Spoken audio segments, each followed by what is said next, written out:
Hello, this is a sideshow. I'm Theodore Parker, and today is Thursday, October 27th, 2022. The sun's peeking out from behind the clouds, but it's still a little bit chilly. It was in the 30s overnight, and doesn't promise to be much warmer today. Still experiencing fall weather. Early morning starts definitely require some extra clothing on to knock off that chill. After going through so much social media yesterday, we find ourselves on Thursday, getting back to brass tacks, so to speak. As I mentioned, this is election period. We got a couple of weeks maybe to go. Another week exactly to the end of October. Halloween. Ooh. So anyway, as it is right now, top news stories, at least a couple of them. Don't forget about the mask. As I told you before, better to have it and not need it than to need it and not have it. First off, Russia warns the West you can target your commercial satellites. Well, all of us familiar from Hollywood and whatnot, or satellites used to get close-in images of what's going on in certain areas on the ground. Russia says using satellite imaging to aid Ukraine on the ground and be a call for use of retaliatory strikes. A senior Russian foreign minister official said that commercial satellites from the United States and its allies could become legitimate targets for Russia if they were involved in the war in Ukraine. And Russia kind of like has the background for it, the wherewithal. Russia, which in 1957 launched Sputnik 1, the first man-made satellite into space, and in 1961 put the first man in outer space, has a significant offensive space capability, as do the United States and China. In 2021, Russia launched an anti-satellite missile to destroy one of its own satellites. Just to prove the point. This next story is kind of a combination of all the stuff that happens, nightmarish to say the least. So we'll kind of look at this one. GOP canvasser didn't tell cops brutal beating was political until Rubio tweeted. So this happened in Florida. And right now, political parties, especially the Republican Party, is canvassing, the area for votes, per se. So there's two Republican canvassers wearing Mark Rubio shirts were approached by two young men who proceeded to tell them that they could not come in the neighborhood. Okay. So the question came up was whether or not the person who had been beaten had been approached in the manner that indicated the person that was assaulting them was objecting to them being there for their political reasons. Or was it just somebody jumping on somebody to beat them up? So the Republican Party canvasser who was brutally beaten in Hialeah on Sunday did not say the attack was politically motivated when police officers first interviewed him that evening, according to a police spokesman. An initial incident report said nothing about politics.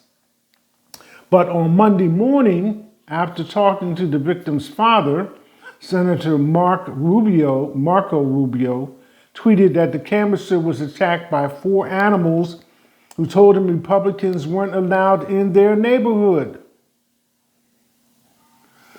So this is how the story unfolds.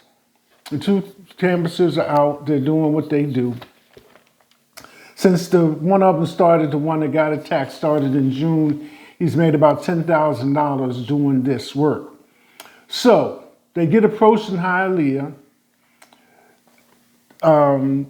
One attacker pushes this man hard enough to knock him to the ground. The other attacker starts kicking him in the head. So in the initial emergency follow-up, the man did not really, respond to elaborate on the questions that was being asked as to who, what happened, et cetera, et cetera. But he also was like kind of refusing medical treatment. Come to find out he had a broken eye socket orbit and a broken nose. So they had to talk him up or down in order for him to have those things tended to. Then, after recovery, and this is kind of like the case with some people when an assault has happened, and it's as brutal as this one was, that their memory is faulty. So Rubio's comment about 4 animals, come to find out the person that assaulted him was driving an SUV and they had 2 German Shepherds in the SUV, brought the German Shepherds out and had the German Shepherds at least bark at him or bite him or attack him as well. 4 animals. So all this being said, the 2 people have been arrested. One of them, the main person, I guess, involved in the incident for assault in this canvasser, had already had a record for kidnapping, assault, and robbery, which had not been pursued, I guess, at the time because of the youthfulness involved of the person. I guess I'm saying that right. But anyway, they didn't pursue the charges to result in a punishment. So all that activity happened around this canvassing incident in Hialeah, Florida. So as it stands now, they're arrested, he's recovering. Just remains to be seen whether or not they'll pursue the political aspect of that being the basis for the assault. Election day is November 8th, but legal challenges already begin.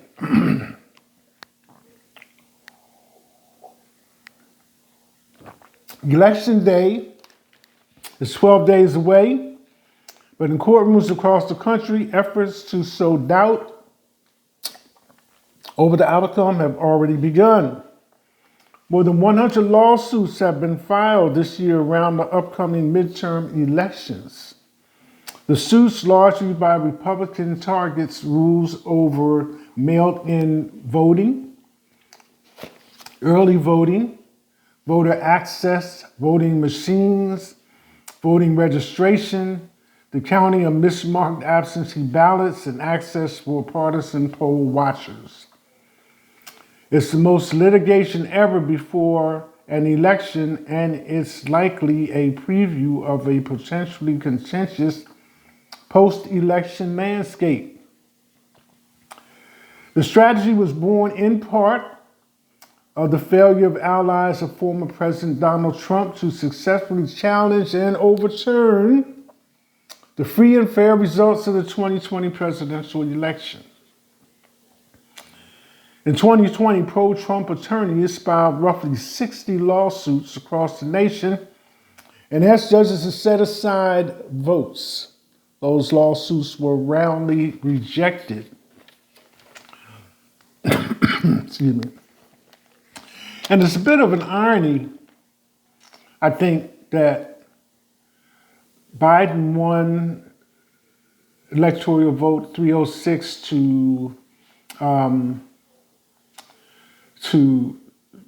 Trump's 232, I believe. So he contested Biden's win, but it was the exact same numbers when him and Hillary were up for presidential voting and he won, he declared that same margin as a landslide. Speaking of former President Trump. So it just goes to show you the positions that people put themselves in, be that as it may. November 8th, time to get out and vote or send your ballot in prior, or at least by then. And just to round things off, put a little spice on it or kind of tone it down a little bit or tone it up. Former U.S. President Barack Obama involved in talks over a deal to buy NBA giants.